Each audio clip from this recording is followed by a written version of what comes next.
Question. Why are you here? Why would you ever consider coming to a leadership conference? Don't you understand the kind of pressure that comes along with being a leader? Don't you understand the kind of headaches that come along with being in charge of people and being in charge of projects? Don't you understand the kind of impact you can have as a leader? And don't you understand how you can change the lives of people around you in a positive and productive way? There are so many reasons why so many people don't want to be leaders. But there are so many other reasons why so many people, especially everybody in the room today, should want to become a leader. When I think about becoming a leader, I think back to a time when I didn't always want to be a leader, or when I thought that I couldn't be a leader. And when I think about that, I think back to my junior year in high school. That's me in all my glory. That was a wig, by the way. That was a wig. So, it was my junior year. I was in the drama club at Brooklyn Technical High School, and we had just finished our spring production of a play called Hair. And we were getting ready to say goodbye to our senior classmates who were going off to college. But before we said goodbye to them, we had to choose the next club president. Now, I had absolutely no interest in being the club president. I had a friend, Ed, who wanted that title, and I was perfectly fine with that. But then my friend Peter walked over to me and said, "Mark, I want you to run for president." And I said, "Why?" And he said, "Well, first of all, you're a good performer." He goes, "Everybody remembers when you first joined the club and you had this small bit part, but you turned it into one of the most memorable performances in the show. We believe you can do the same thing for the club. You can transform this club." He said, on top of that, Mark, he goes, "You are one of the most responsible, most hardworking people we know. You're always the first person to show up to rehearsal, the last person to leave, one of the first people to have all your lines memorized, and when you're not needed on stage, you're in the audience doing your homework, making the rest of us look bad." So then we start doing our homework. Mark, people respect you because they know that you'll do the work, that you'll get the work done, and that you'll keep everybody on task. And he said on top of that, and you may think this is not really that important, but you're a nice guy, Mark. People like you. They listen to you because you listen to people no matter what they want to talk about, even if all they want to talk about is a bunch of crap. He goes, and when people need help, you're usually one of the first people to offer and one of the first people to deliver. People like that, Mark. Because they like you, they'll listen to you. I've talked to other people in the club. If you run for president, they'll vote for you. And I said, you know what? I appreciate that vote of confidence, but I got to think about it.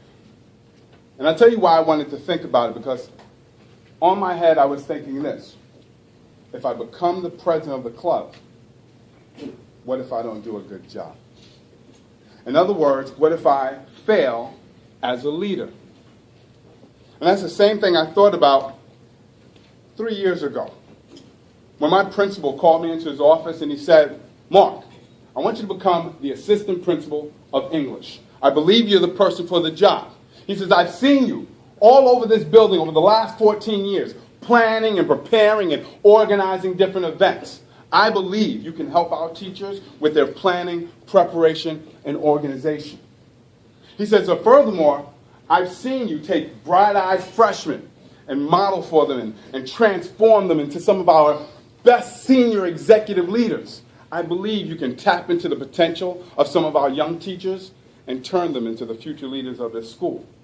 He says, "I've also seen you on stage, talk to thousands of parents and students and faculty members, and I've seen you earn their attention and their respect and their admiration." He goes, "Mark, you're a real positive guy." Because I need that right now. There's a very negative vibe in the English department right now, and I need you to change the culture." He goes on top of all that, you're the only person in the department right now who's taught every single subject that we have to offer in English. That makes you a perfect candidate for an instructional supervisor. So then he looked at me, and he saw the expression on my face that said, but if I take this job, what if I don't do a good job? In other words, what if I fail as a leader? That failure of leadership, or rather that fear of failure as a leader, is a legitimate concern. That's a real mental obstacle. There's an author by the name of Ray Williams. He wrote a book called The Leadership Edge. And his research shows that over the past 2 decades, 30% of Fortune 500 CEOs have failed, have lasted in a position less than 3 years.